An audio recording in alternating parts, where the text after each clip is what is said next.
And the women in blue have one goal. Let's go. Rakshita's joining us on the phone line. Rakshita, I'm coming to you. This is a very, very big update coming in.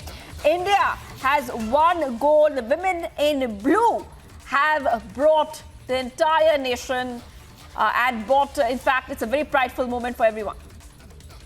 Of course, Shvangi, India had a very great start on day two, of course. On day one itself, clinching five medals on day one, and on day two, of course, started with gold. I know the golden note that India started on, and now we have the women's cricket team clinching gold at the Asian Games after what happened last year. We see the Commonwealth Games. India was, of course, one of the top contenders to clinch gold at the Commonwealth Games last year. But there was a heartbreak, of course, for Smriti Mandhana-led women in blue. But today, it was a very exciting match. Remember, India beat Sri Lanka in the Asia Cup just last weekend on Sunday. The men's cricket team beat Sri Lankans on their soil in the Asia Cup final. And today, it's the Asian Games, and Indian women have but trumped Sri Lankan team. So, of course, India, had good contributions from skipper Smriti Mandhana and Jemimah Rodrigues when it came to batting in the first innings. And, of course, once Mandhana had departed, there was a kind of a collapse that India suffered, gathering 27 runs in the final 5 overs,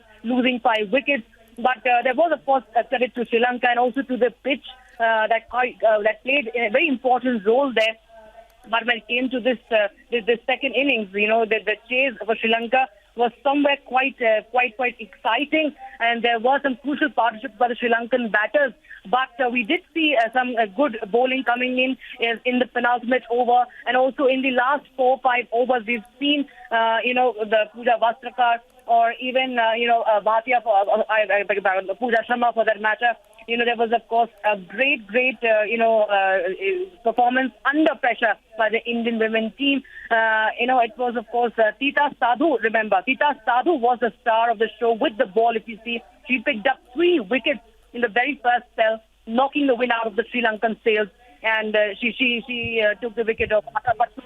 And also, and of course, all right, we have been joined by Jhulan Goswami, India's legendary bowler. Ma'am, big congratulations, of course. It is a big development that is coming in. India is now, clinching gold when it comes to women's cricket. We saw their performance in the World Cup, in the Commonwealth Games, and now Asian Games. India trumping Sri Lanka, and how?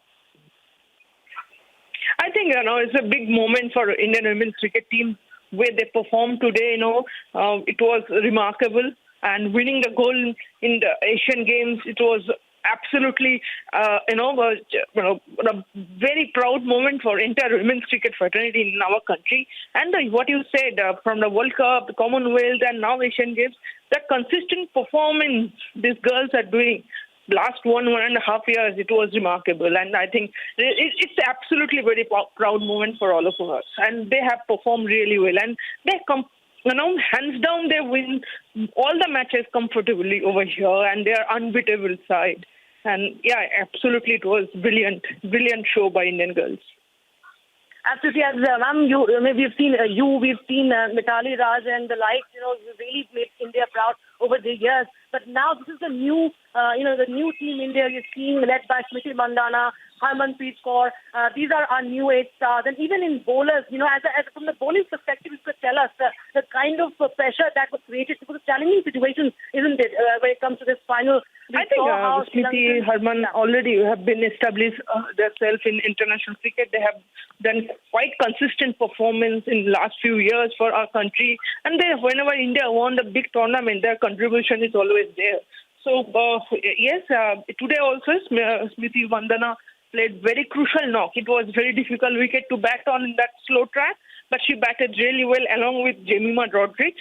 Both of them in that slow track, they set the foundation. At the same time, the young bowlers like Tita, Pooja, they also bowled really well. They stick to the basics, hitting the ball in the right area and try to bowl the stump to stump, wicket to wicket. Make sure that you miss, I hit. I think they bowled really well. And I think it was Tita. So I know her from a pretty young age because she is from Bengal and I have worked with her in the last few years. The Bengal Nets also. And she has been brilliant. And she is going to be now stay in Indian cricket for a long time. And she has that quality. And under 19 World Cup also she has performed really well. And last year. And this time, Asian Games in a senior level, she performed really well in a crucial time when, playing in a gold medal match and you're performing as such a young cricketer, just a debut in this tournament and performing like a champion. I think it's remarkable. Many congratulations to Tisha especially because it's a youngster coming and taking the wicket in an early breakthrough and make sure that Sri Lanka did not come back from the driving force. I think it was really great to see youngsters coming forward and performing so well. Right. Thank you so much, ma'am. Thank you so much, ma'am, for joining us on the broadcast and for extending your wishes. Of course, it's a very important development that's coming in Shivangi, as we just heard from Julan. She was praising Tita Sadhu, who clinched 3 wickets and created the pressure early on in the innings for Sri Lankan chase. And of course, now the tally has gone up. Tally has gone up to 11. And of course, it's a roller coaster start for the Indians at the Asian Games in Hangzhou. Back to you in the studio, Shivangi. All right, thank you so much, Rakshita, for joining us here. Women's team clinched gold at the Asian Games. India's women's cricket team has made history as it won the 2nd gold for the country. And India have so far won 11 medals. That means 2 golds, 3 silvers and 6 bronze so far.